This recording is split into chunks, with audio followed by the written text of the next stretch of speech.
मुझे लगता है कि निशिकांत दुबे को खुद ही नहीं समझ है कि क्या उनको बोलना चाहिए और क्या पार्लियामेंट में प्रश्न उठाना चाहिए, किस मोशन को किसके अगेंस्ट में जैसे है, तो वो सिर्फ क्या करेगा, आना बाना ताना बुन करके विपक्ष के ऊपर अपनी कमियों को भड़ास को निकालने की कोशिश करेगा। मुझे लगता है कि इनकी बेसिक जो किसी भी चीज़ की लॉस का बेसिक होता है, यह इनको कुछ नहीं पता है। इनको माफ़ी मांगना चाहिए और पार्लियामेंट में जो भी उन्होंने अनाप शनाप किया और उसके साथ में जनता के सामने जो गुमराह किया, उनको पार्टी को, बीजेपी पार्टीज को भी ऐसे व्यक्तियों पर कंट्रोल करना चाहिए। ऐसे लोगों की सदस्यता को भी एक नहीं 200 सब्सटेंसिव ले आते प्रश्न, उससे क्या होता है। पर मुझे लगता है कि जिस सब्सटेंसिव क्वेश्चन का उन्होंने उपयोग किया है, वो भाजपा के और उनके जो मिनिस्टर्स हैं और उसके साथ में इलेक्शन कमीशन है, उसके साथ में जो और भी चीजें हैं, उसके खिलाफ में ले आने की ज्यादा आवश्यकता। तो मुझे लगता है उनकी निशिकांत दुबे जिस तरीके से ये कह रहे हैं कि राहुल गांधी खुद से ही सवाल करें, क्या ये जायज है?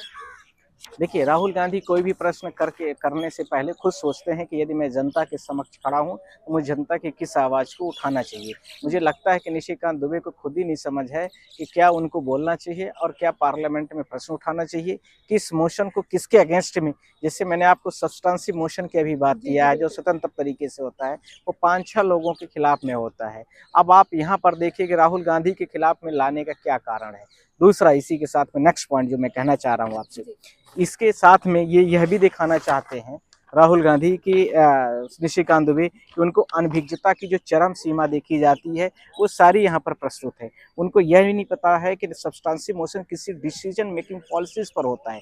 सब्सटेंसिव मोशंस उसको किसी भी परमानेंट डिबेट के लिए होता है, कोई भी हो, कोई भी प्रमोशन और डिबेट की कुछ भी है, भारत देश का बजट आ रहा है, उसका प्रमोशन करना है, डिबेट उसके लिए लाया जाता है कि हम इसमें डिबेट करना चाहते हैं, क्योंकि ये इंडिविजुअल कैपेसिटीज पर होता है। इसके साथ में आपको कोई भी ट्रांसपेरेंसी, किसी भी लॉज बनाया जा रहा है उसमें ट्रांसपेरेंसी नहीं है, एक्यूरेसी नहीं है, जवाबदेही जिसको कहते हैं हम लोग, जवाबदेही नहीं आ रही है, ये सारी चीज़ों को लेकर के, साथ ही साथ में कोई भी डेमोक्रेटिक स्ट्रक्चर को वायस होकर के कुछ भी चीज़ें इंपॉर्टेंस लेवल पर हैं और इस सरकार ने उसको अवॉइड किया, उसके लिए होता है। जिस व्यक्ति को यह नहीं पता है कि हमको क्या बोलना चाहिए, जिस व्यक्ति को यह नहीं पता है, तो वो सिर्फ क्या करेगा, आना बाना ताना बुन करके विपक्ष के ऊपर अपनी कमियों को भड़ास को निकालने की कोशिश करेगा।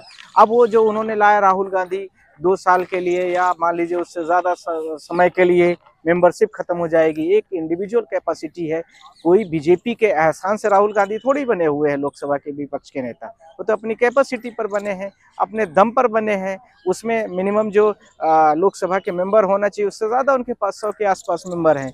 तो ये सब कहने की निशिकांत दुबे एक नहीं 200 सब्सटेंसिव ले आते प्रश्न, उससे क्या होता है। पर मुझे लगता है कि जिस सब्सटेंसिव क्वेश्चन का उन्होंने उपयोग किया है, वो भाजपा के और उनके जो मिनिस्टर्स हैं और उसके साथ में इलेक्शन कमीशन है, उसके साथ में जो और भी चीज़ें हैं, उसके खिलाफ में ले आने की ज़्यादा आवश्यकता। तो मुझे लगता है उनकी गुणवत्ता भी होती और मुझे लगता है कि वो पार्टी से ऊपर बढ़कर के भी काम कर रहे हैं, क्योंकि पार्टी ने कभी राहुल गांधी के खिलाफ में जो प्रस्ताव ला रही थी उसको खुद ही विड्रॉ कर ली। पर एक इकलौते व्यक्ति ये बचे अपने आप में कि जिन्होंने खुद अपने आप का प्रस्ताव लाया।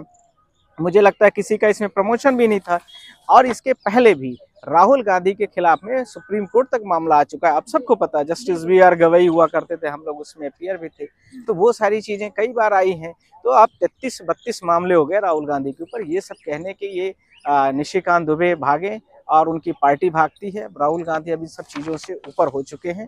मुझे लगता है कि ये जो इनके प्रश्न आ रहे हैं, ये बिना मतलब वाले हैं, बेअर्थक है, पार्लियामेंट का टाइम खराब करने का है। जो पर डे लगभग 10 से 15 करोड़ रुपए का, 1.5 करोड़ रुपए का आसपास का खर्चा आता है, उसको किस तरीके से इनकी सरकार बेनकाब हो गई है, उसको किस तरीके से छुपाया जाए, इसको लेकर के है।